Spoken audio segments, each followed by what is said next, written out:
Assalamualaikum warahmatullahi wabarakatuh. Waalaikumsalam warahmatullahi wabarakatuh. Bismillahirrahmanirrahim. Alhamdulillahi rabbil alamin. Wassalatu wassalamu ala ashrafil anbiya'i wal mursalin, sayyidina wa maulana Muhammadin wa ala alihi wa ashabihil mujahidin at-tahirin, amma ba'du. Saudara-saudara kaum muslimin rahimakumullah, kalau setiap muslim ditanya kepengen punya anak macam apa, saya yakin jawabannya pasti sama, kepengen punya anak soleh. Betul apa betul? Betul. Apa ada di sini yang kepengen punya anak jadi garong? Saya kira jangankan kita yang insya Allah termasuk orang baik-baik, orang yang tidak baik saja tidak pengen kok anaknya tidak baik. Maling saja tidak pengen anaknya jadi maling. Copet saja tidak kepengen anaknya jadi copet. Dia masih bisa bilang sama anaknya, "Nak, bapakmu sudah kadung jadi maling, kamu jangan nurunin." Itu yang ketahuan malingnya. Maling saja tidak pengen kok anaknya jadi maling, apalagi yang bukan maling. Tapi anak yang soleh ini, saudara, bukan proses yang sekali jadi. Anak soleh tidak akan muncul dengan simsalabim. Anak soleh tidak muncul dengan slogan. Prosesnya sudah diawali oleh pribadi sang calon bapak dan calon ibu daripada anak itu. Itulah sebabnya untuk mendapatkan anak yang soleh ada dua usaha yang harus dilaksanakan. Pertama, usaha zohir, artinya usaha yang kelihatan oleh pandangan mata. Apa saja yang termasuk usaha zohir ini? Pertama, pribadi calon bapak dan calon ibunya. Kalau bapaknya ahli sujud, ibunya gemar hadir di majelis taklim, meresap ke dalam kepribadian anak, ikut membentuk dirinya, sifat-sifat yang baik ini diharapkan akan menurun kepada si anak. Pribadi calon bapak dan calon ibu. Sebab ma fil aba fil abna. Bagaimana kebiasaan orang tua, begitulah anak. Kata pepatah, kalau bapak kencing berdiri, jangan heran anaknya kencing kabur. Kalau bapaknya bangun pagi jam 8, insya Allah anaknya jam 9. Jangan berharap anak mau sholat subuh. Kenapa? Bapaknya kasih contoh macam itu. Lalu suasana di rumah tangga, termasuk yang dimakan, yang diminum, termasuk pakaian kedua orang tuanya, ikut membentuk proses anak yang soleh ini. Kita kan tahu Rasulullah Shallallahu Alaihi Wasallam bersabda di dalam hadisnya, "Inna ahadakum yujma'u khalquhu fi batni ummihi arba'ina yawman nutfah." Tiap kamu diciptakan Allah dalam rahim ibunya itu 40 hari nutfah. Nutfah itu maaf, air kotor yang kalau ketemu di jalan kita jijik, dijual juga nggak laku, tapi kita berasal dari situ. Dan itu dihasilkan dari saripati makanan yang dimakan oleh sang calon bapak, sang calon ibu. Kalau calon ibu dan calon bapak senang memakan makanan yang haram, senang meminum minuman yang haram, maka itu akan melahirkan saripati makanan yang membentuk sperma yang dihasilkan dari makanan-makanan haram. Itu pun akan ada pengaruhnya dalam proses pembentukan anak yang soleh. Saya dulu berpikir, kenapa Islam ini kok kelihatannya sedikit-sedikit mesti ada doanya. Orang mau makan ada doanya, orang mau berpakaian ada doanya, berdiri di muka cermin berkaca ada doanya. Sampai seorang istri mau bergaul dengan suaminya ada doanya. Pemikiran ini terjawab setelah saya telaah dan menemukan di dalam kitab Ihya-nya Imam Al-Ghazali. Diceritakan di sana bahwa iblis yang tugasnya menggoda orang-orang kafir badannya gendut-gendut, sedangkan iblis yang tugasnya menggoda orang Islam badannya kurus, krempeng, ceking kayak morfinis. Satu hari ketemu di jalan karena satu profesi, ngobrol. Ini iblis yang tugasnya menggoda orang kafir bertanya kepada iblis yang tugasnya menggoda orang Islam, badanmu kenapa kurus macam begitu? Kata yang menggoda orang Islam, bagaimana saya tidak mau kurus?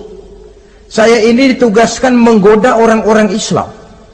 Orang Islam itu kalau dia mau minum dia baca bismillah. Bismillah racun, saya nggak bisa ikut minum. Dia mau makan baca bismillah. Bismillah racun lagi, saya nggak bisa ikut makan. Dia mau tidur tarik selimut dia baca bismika Allahumma ahya wa amut, racun lagi aja. Saya nggak bisa tidur di selimut, terpaksa tidur di emper, mana keanginan. Dia mau bergaul sama istrinya dia baca Allahumma jannibna syaitan wa jannibi syaitan fima razaqtana, racun lagi. Saya nggak bisa bantuin, cuma ngeliatin dari jauh. Bagaimana nggak kurus makan hati? Kata iblis yang badannya gendut-gendut, untung benar saya menggoda orang kafir yang nggak ada bacaan apa-apanya. Dia makan, saya ikut makan. Dia minum, saya ikut minum. Dia tidur di selimut empuk, saya masuk ke dalamnya. Dia bergaul sama istrinya, dikit-dikit saya bantuin. Allah Karim, ini maaflah kalau sudah dibantuin iblis ini, jangan heran anak jadi sangar nantinya. Jadi sejak proses produksi awal Islam sudah mengajarkan hal yang sedemikian rupa. Pribadi calon ibu bapaknya baik, makanan, minuman dan pakaian terdiri dari yang halal, suasana beragama kelihatan di rumah tangga, ibu ahli sujud, bapak ahli sujud. Ini termasuk proses usaha yang zahir dari orang tua yang menginginkan anak yang soleh. Sampai terjadi proses kehamilan. Proses kehamilan itu kata Nabi 40 hari yang pertama nutfah, 40 hari yang kedua alaqah, 40 hari yang ketiga mudghah. Mudghah itu embrio, cikal bakal bayi. Setelah proses 3 kali 40 hari itu barulah ditiupkan ruh ke dalam rahim sang ibu. 120 hari atau 4 bulan perempuan yang hamil itu baru terasa perutnya bergerak-gerak. Ini berdasarkan pengalaman perempuan. Saya sendiri kebetulan alhamdulillah belum pernah hamil.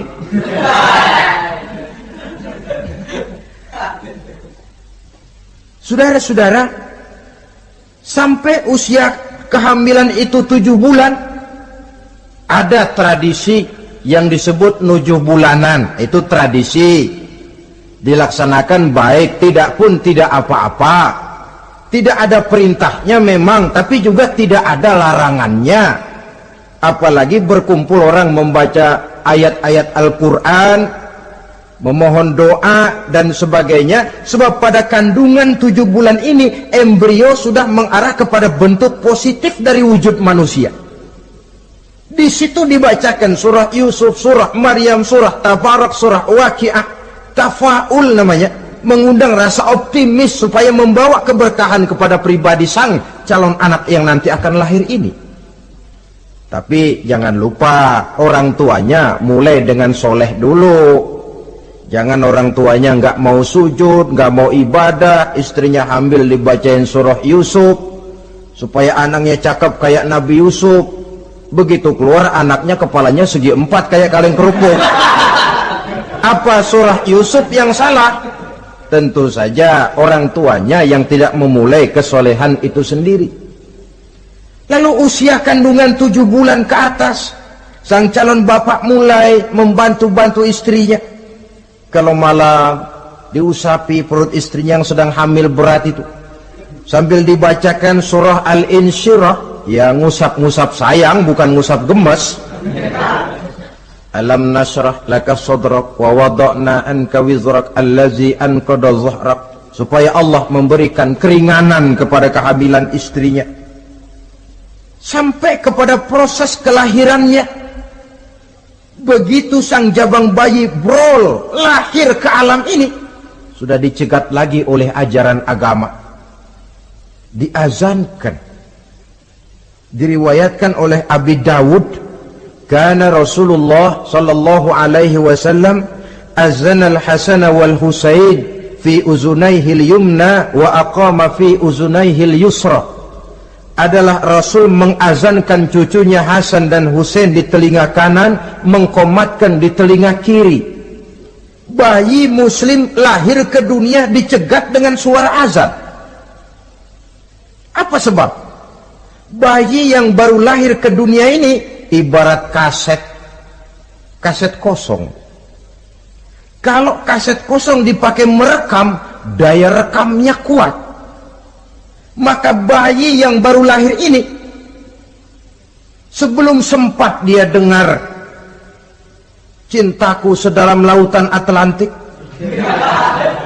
belum sempat dia dengar gelas-gelas kaca, belum sempat dia dengar tembok derita,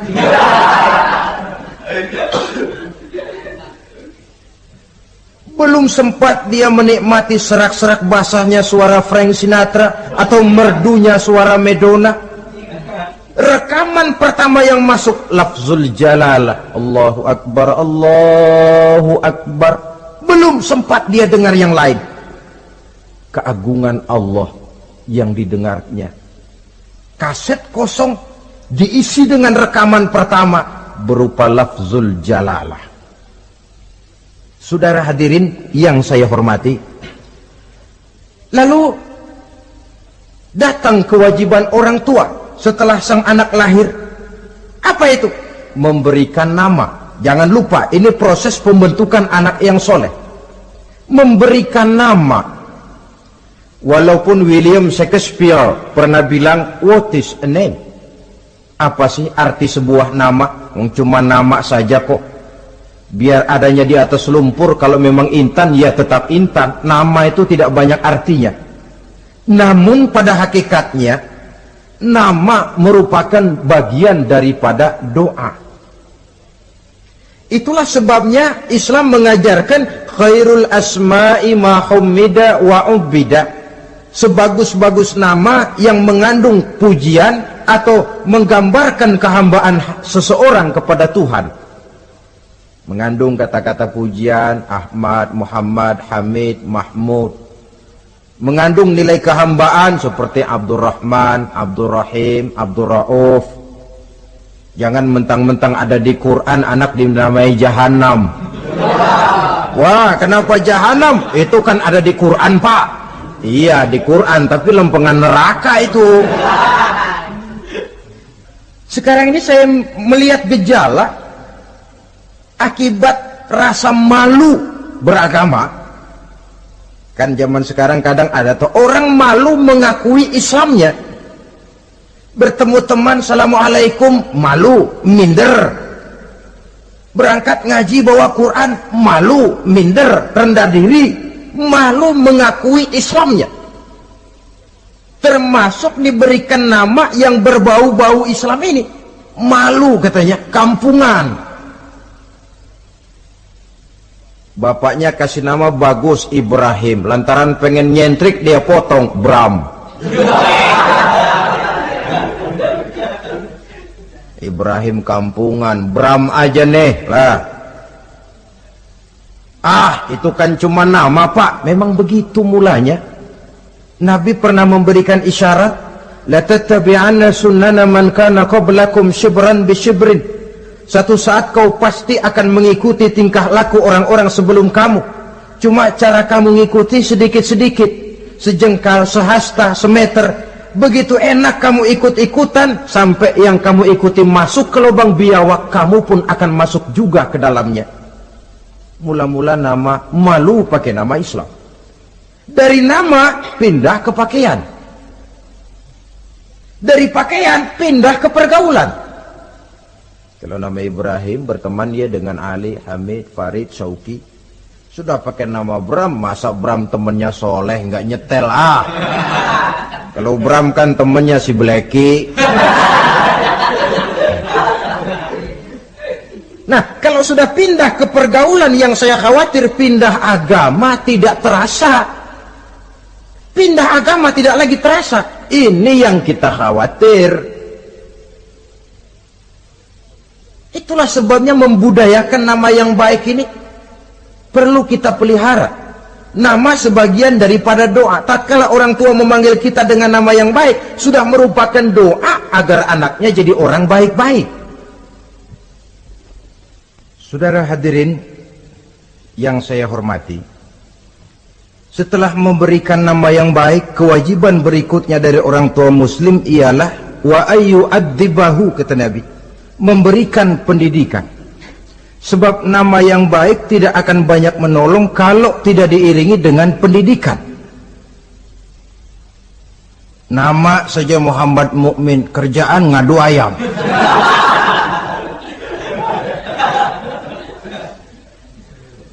Nama yang baik tapi lantaran tidak diiringi dengan pendidikan, tidak akan banyak menolong. Nah, pendidikan ini dari mana dimulai? Dari rumah tangga. Al-bait madrasatul ula. Rumah tangga adalah sekolah yang pertama. Belum lagi anak kenal TK, ibtidaiyah, tsanawiyah. Yang dia kenal adalah rumah tangganya. Gurunya adalah ibu bapaknya. Dan proses mendidik anak ini tentu merupakan proses yang panjang, memerlukan pengorbanan dari kedua orang tuanya. Namun prinsip lebih baik sekarang orang tua berkorban daripada menjadi korban. Kalau orang tua tidak mau berkorban untuk mendidik anaknya, percayalah pada suatu saat dia akan jadi korban, dilawan oleh kebrutalan anaknya sendiri.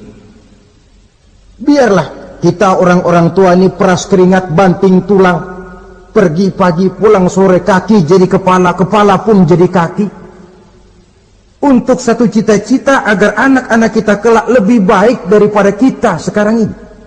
Mendidik. Karena kian hari kita dihadapkan dengan kenyataan peledakan penduduk, sulitnya lapangan kerja, persaingan hidup yang makin tajam, sulitnya ekonomi. Kalau anak kita tidak bekali dengan pendidikan, dia akan tersudut di pojok-pojok kehidupan untuk lebih banyak cuma jadi penonton daripada pemain di dalam kegiatan kehidupan ini. Nah, setelah memberikan nama yang baik, lalu mendidiknya, lalu datanglah usaha yang batin di dalam proses pembentukan anak yang soleh ini, yaitu mendoakan anak. Yang baik tentu doa dari orang tuanya sendiri. Sebab kata Nabi, doaul walid liwaladihi kadu'ain nabi li ummatihi. Doa orang tua kepada anaknya seperti doa Nabi kepada umatnya. Sebagaimana doa Nabi kepada umatnya tidak ditolak, begitulah doa orang tua kepada anaknya. Di keheningan malam, si orang tua ini sering bangun, tahajud, sujud dia di hadapan Allah dengan menitikkan air mata, memohon doa dengan doanya Nabi Allah Ibrahim, Rabbi habli minas salihin. Ya Allah, berikan kiranya saya anak yang soleh. Nabi Ibrahim tidak minta anak pintar. Nabi Ibrahim tidak minta anak yang tampan. Nabi Ibrahim tidak minta anak yang kaya dan punya kedudukan tinggi. Yang beliau minta, Rabbi habli minas salihin. Ya Allah, berikan saya anak yang soleh. Kelihatan ini ketika beliau punya anak bernama Ismail. Lalu turun perintah Allah, hai Ibrahim, potong leher anakmu Ismail. Nabi Ibrahim bermusyawarah, Ismail, saya abah, Allah memerintahkan saya untuk menyembelih leher kamu. Menurut pendapatmu bagaimana, mimpiku ini laksanakan atau tidak? Apa jawab Nabi Ismail? Ini bukti doa anak soleh. Abah, kalau memang itu benar perintah Allah, laksanakan Abah. Ya abati fa'al ma tu'mar, satajiduni insyaallah minas sabirin. Kalau memang itu perintah Allah, Abah, laksanakan, potong leher saya. Anak soleh. Kalau cuma anak pinter tapi nggak soleh, mungkin jawabannya nggak begitu. Nah, bapak disuruh Allah menyembelih leher kamu. Bagaimana nak, laksanakan jangan. Mungkin dia akan jawab, kenapa saya bapak aja potong yang udah tuaan.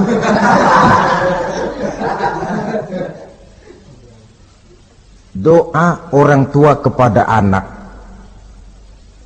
atau boleh juga doa orang lain yang diyakini kesolehannya oleh orang tua tadi.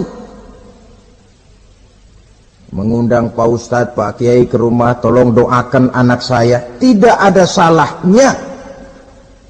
Sebab Nabi mengajarkan aktsiru minan nas bidu'ail khair fa innaka la tadri min ayyi fahin yuqbal. Banyak-banyaklah minta doa kebaikan dari orang lain, sebab kamu tidak tahu dari mulut yang mana doa itu diterima Allah. Mungkin saja orang menurut pandangan kita kere, miskin, tidak dipandang orang lain, tapi kalau doanya Allah mau terima, siapa yang sanggup menghalangi? Banyak-banyaklah minta doa kebaikan dari orang lain, sebab tidak seorang pun tahu dari mulut yang mana doa itu akan diterima Allah. Doa orang tuanya. Inilah hikmah khitan yang pertama, proses pembentukan anak yang soleh. Yang kedua, khitan itu menanamkan kepada anak-anak muslimin sikap berani menghadapi hidup.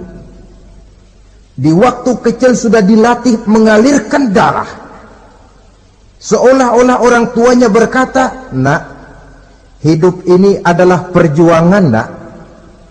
Perjuangan itu peras keringat, banting tulang, mengalirkan darah, kadang-kadang mengorbankan nyawa.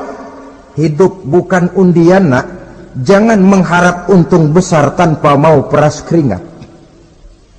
Berani hidup artinya berani menghadapi segala resiko yang ada di dalam hidup. Di zaman sekarang banyak orang yang takut menghadapi hidup. Pakaian mau bagus, makan mau enak, hidup mau terpandang dan dihargai orang, tapi kerja keras tidak mau. Paling-paling istilah orang maunya cuman hardolin. Hardolin itu bahasa Jerman, artinya dahar modal ulin. Santai. Ini kan takut menghadapi hidup, atau melihat bahwa stres hidup begitu tinggi, lalu mengundi-ngundi hidup. Dipertaruhkannya hidup di meja judi, dipertaruhkannya hidup di gunung-gunung, memuja-muja setan dan sebagainya. Itu pun termasuk orang yang takut menghadapi hidup, tidak berani menghadapi resiko yang ada di dalamnya. Cuma khayal saja membumbung tinggi, tapi keberanian untuk bekerja keras tidak ada. Anak-anak muslimin sejak dini, sejak masih kecil sudah dilatih mengalirkan darah. Hidup ini perjuangan, nak. Bukan santai-santai, bukan berleha-leha, bukan berandai-andai. Tidak akan pernah sampai kita kepada tujuan kalau hidup cuma diisi dengan berandai-andai, berleha-leha, bersantai-santai. Dia adalah perjuangan, jalannya menanjak menurun, banyak onak dan duri di sekelilingnya. Kuatkan pribadimu menghadapi hidup ini, ditanamkan sikap berani menghadapi hidup. Itu yang kedua. Lalu yang ketiga, khitan pada hakikatnya merupakan peletakan batu pertama, dalam arti mempersiapkan anak supaya hidupnya nanti menjadi orang yang sujud kepada Allah. Secara tidak langsung orang tuanya seolah-olah berkata, nak, kamu dikhitan sekarang supaya nanti kamu bisa istinja, nak. Kalau kamu sudah bisa istinja, kamu bisa berwudu. Kalau wudu musah, kamu bisa sholat. Peletakan batu pertamanya lewat khitan. Jadi kalau sudah di khitan lalu dianggap selesai, sholat tidak diajarkan, wudu tidak diajarkan, ya sama saja dengan membangun rumah. Setelah peletakan batu pertama lalu tidak dilanjutkan dengan membangun yang lain, alang-alang yang bakal tumbuh. Sebab dalam realitanya nanti bukan cuma tubuh kita yang dikhitan, harta kita nanti dikhitan. Cuma khitan harta namanya zakat, infak, sodakoh. Itu kan harta dikhitan supaya bersih. Khitan juga namanya. Karenanya mengkhitan anak, mempersiapkan anak agar menjadi hamba Allah yang sesungguhnya, menjadi manusia yang sujud kepada Allah Tuhannya. Itu merupakan prakondisi ke arah pembentukan manusia yang kelak akan sujud kepada Allah Rabbul Jalil. Peletakan batu pertama mempersiapkan anak untuk hidup melaksanakan ibadah. Dan ini tujuan hidup. Allah jelaskan, "Wa ma khalaqtul jinna wal insa illa liya'buduni." Aku tidak ciptakan jin dan manusia melainkan untuk beribadah kepadaku. Masalah paling pokok bukan bertanya mengapa kita diciptakan oleh Allah, karena kita memang sudah ada. Masalah paling pokoknya ialah untuk apa kita diciptakan oleh Allah. Kalau saudara bertanya mengapa saya dibikin oleh Allah, itu hak Allah untuk menjawabnya. Manusia buntu. Sebab itu pertanyaan kita bukan mengapa kita diciptakan Allah, tetapi untuk apa kita diciptakan Allah. Yang bisa jawab tentu yang bikin manusia.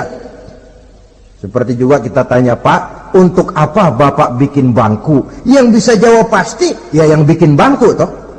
Sebagai pembikin, dia tentu lebih tahu untuk apa bangku itu dibikin.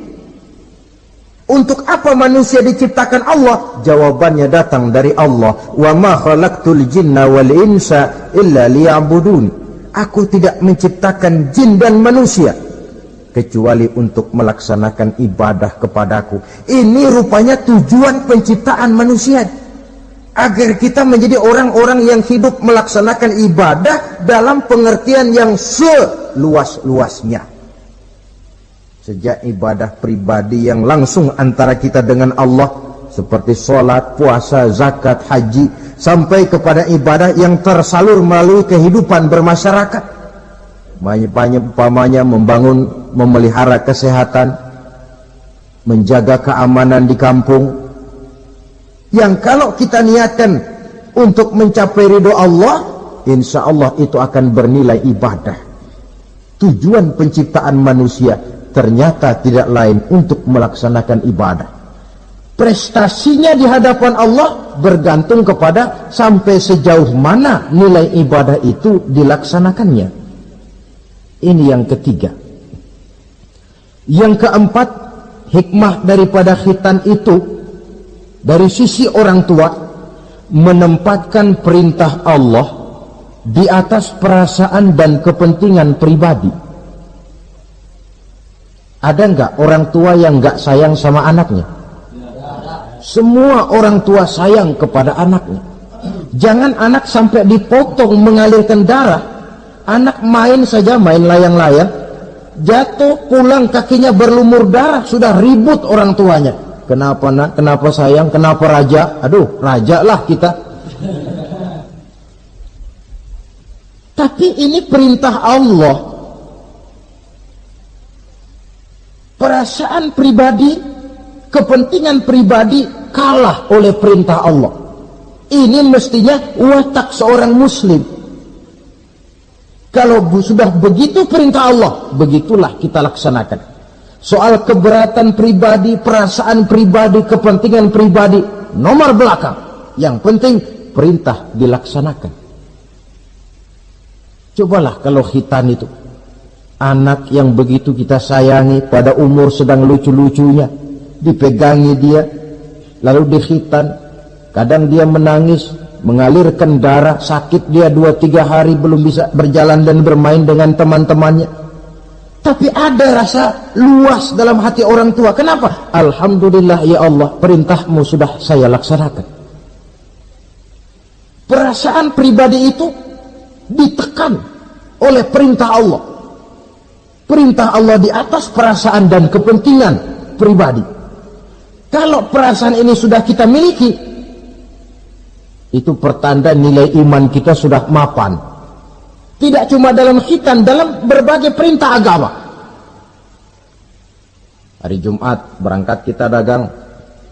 Begitu 11:30 mendadak banyak yang beli, laku lagi. Sudah kedengaran suara azan, hayya 'alas shalah, hayya 'alal falah, pembeli makin banyak. Disitulah barometer iman kelihatan. Terusin melayani pembeli dan dapat untung banyak, atau perintah Allah yang sudah memanggil-manggil itu. Kalau perintah Allah di atas perasaan dan kepentingan pribadinya, dia akan tinggalkan dagangan itu. Dia akan bergegas menuju panggilan Allah. Saudara hadirin yang saya hormati, jadi perintah khitan ini mendidik setiap muslim agar perintah Allah berada di atas perasaan dan kepentingan pribadi. Hijau kata Allah, hijau kata kita. Putih kata Allah, putih kata kita. Ke barat kata Allah, ke barat kita melangkah. Ke timur perintah Allah, ke timur kita berjalan. Nyatanya kita ini sering paradok. Ke kulon kata Allah, nyetan kita berangkat. Ngalor perintah Allah, ngidul kita jalan. Putih kata Allah, hijau kita bilang. Paradok. Kenapa? Berpadu segala macam perasaan dan kepentingan dalam kehidupan kita yang kadang mengalahkan kepentingan agama, kadang mengalahkan kepentingan umat, mengalahkan kepentingan orang banyak. Tidak itu yang dididik di dalam pelaksanaan khitan ini.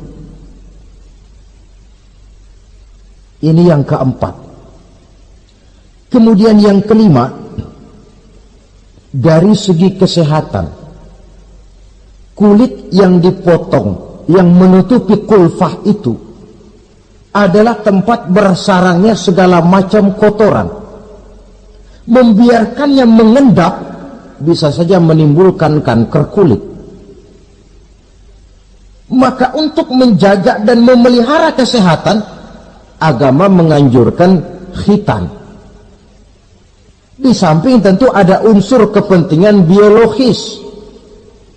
Ini maaf-maaf lah, kalau nanti orang sudah bersuami, sudah beristri, akan terasa manfaatnya khitan. Lain loh yang dikhitan dengan yang tidak itu. Coba saja tanya orang, makan pisang itu yang enak dikupas dulu apa dimakan kulit-kulitnya?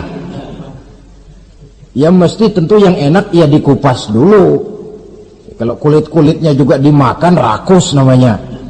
Belum lagi kemungkinan bisa jadi penyakit. Dari segi kesehatan, dari segi kepentingan biologis, perintah khitan ini kembali manfaatnya buat kehidupan manusia. Itulah sebabnya di dalam An-Nahl ayat 123 Allah Subhanahu wa taala menegaskan, "Tsumma auhayna ilaika an ittabi' millata Ibrahim hanifa wa ma kana minal musyrikin." Kemudian kami wahyukan kepada kamu wahai Muhammad, ikutilah agama Ibrahim yang hanif ini, dan tidaklah ia termasuk daripada golongan orang-orang yang menyekutukan Allah.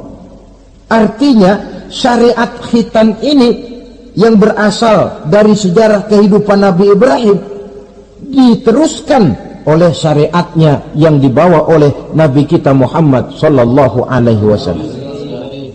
Maka kalau ayat menjelaskan inna dina indallahil Islam, agama yang diridhoi Allah itu cuma agama Islam. Islam yang mana? Islam yang dibawa oleh Nabi Adam, diteruskan oleh Nabi Nuh, diteruskan oleh Nabi Ibrahim, diteruskan oleh Nabi Musa, diteruskan oleh Nabi Isa, dan disempurnakan oleh Nabi kita Muhammad sallallahu alaihi wasallam. Karena seluruh rasul yang 25 ini sumbernya sama, Allah. prinsip ajarannya sama, la ilaha illallah. Cuma syariatnya saja yang agak berbeda, disesuaikan dengan situasi dan kondisi dari umat yang dihadapi oleh Rasul itu. Nabi Sulaiman misalnya ada sholat, tapi sholatnya Nabi Sulaiman tidak pakai rukuk dan tidak pakai sujud, berdiri saja. Zaman Nabi Nuh ada puasa, tapi puasanya versi Nabi Nuh lain dengan puasanya versi kita sekarang ini. Syariat berbeda sesuai dengan situasi dan kondisi.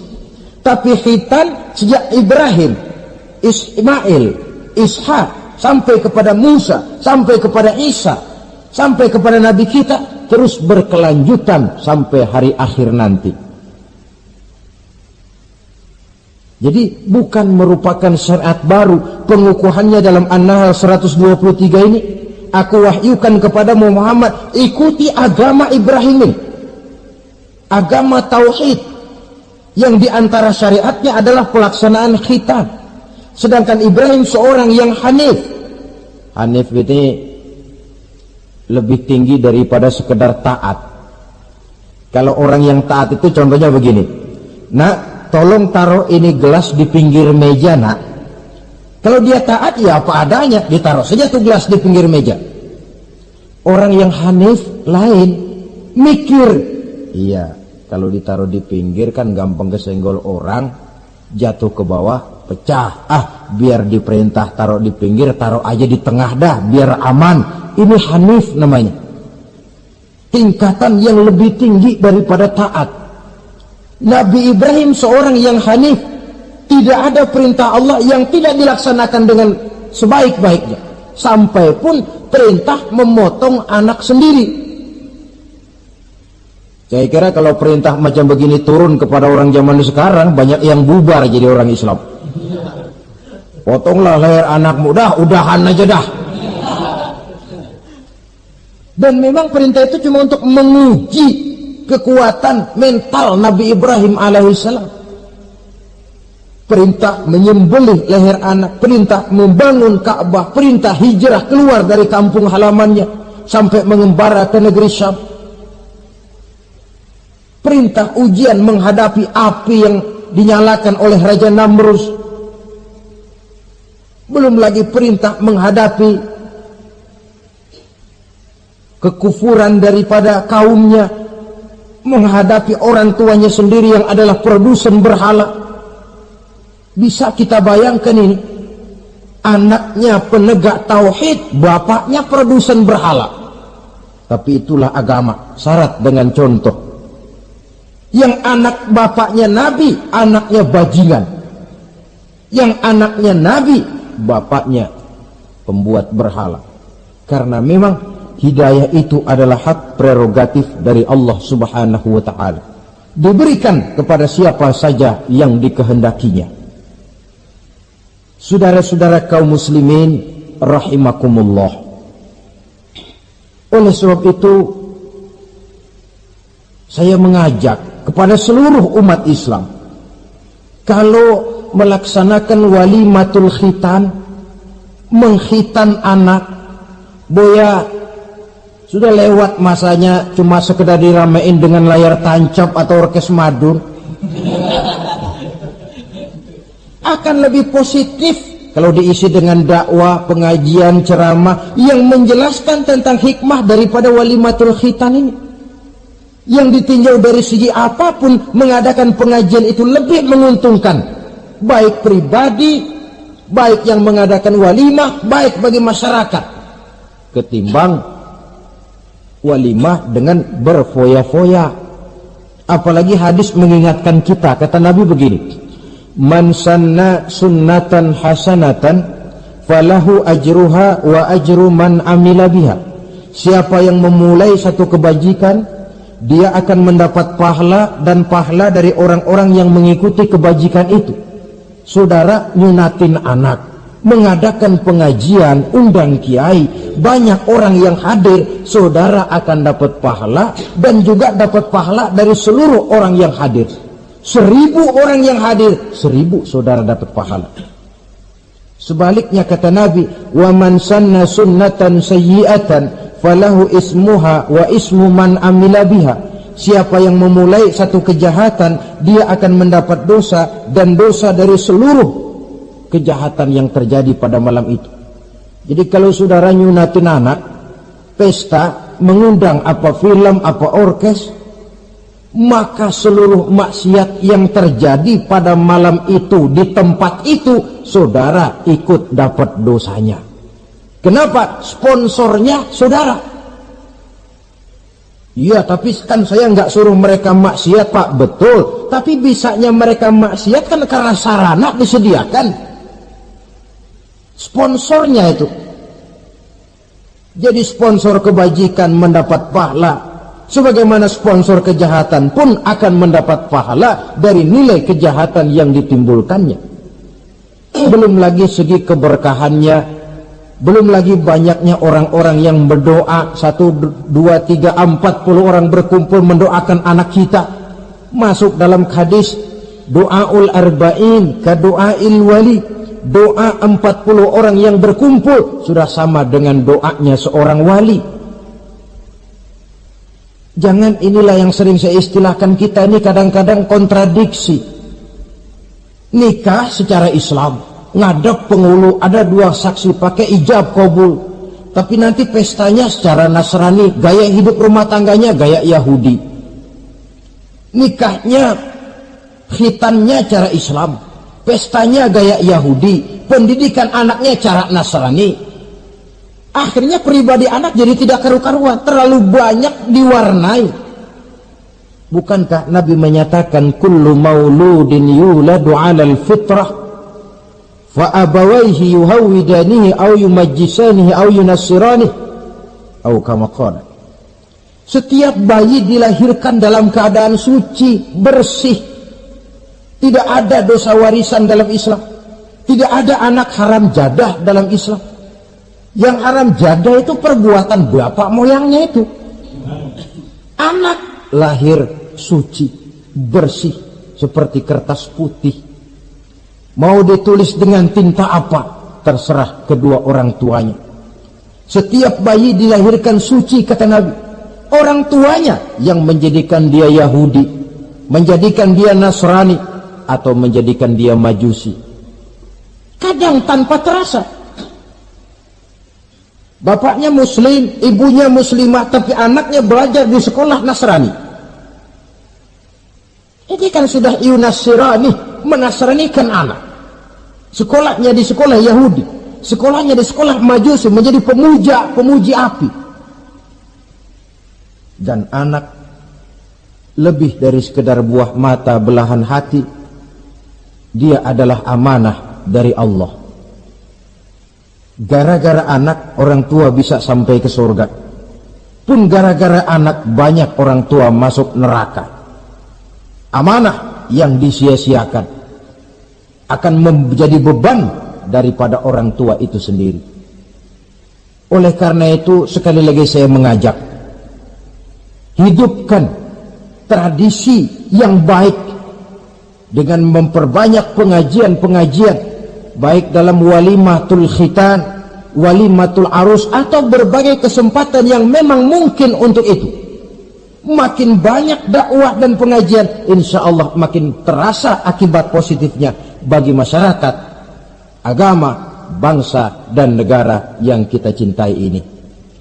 Nah, saudara, inilah selintas tentang khitan pada pertemuan kita kali ini. Mudah-mudahan ada hikmahnya. Terima kasih banyak atas segala perhatian. Mohon maaf atas segala kekurangan. Usikum wa nafsi bitaqwallah. Aqulu qawli hadha fa astaghfirullahal azim li wa lakum. Wassalamu alaikum warahmatullahi wabarakatuh.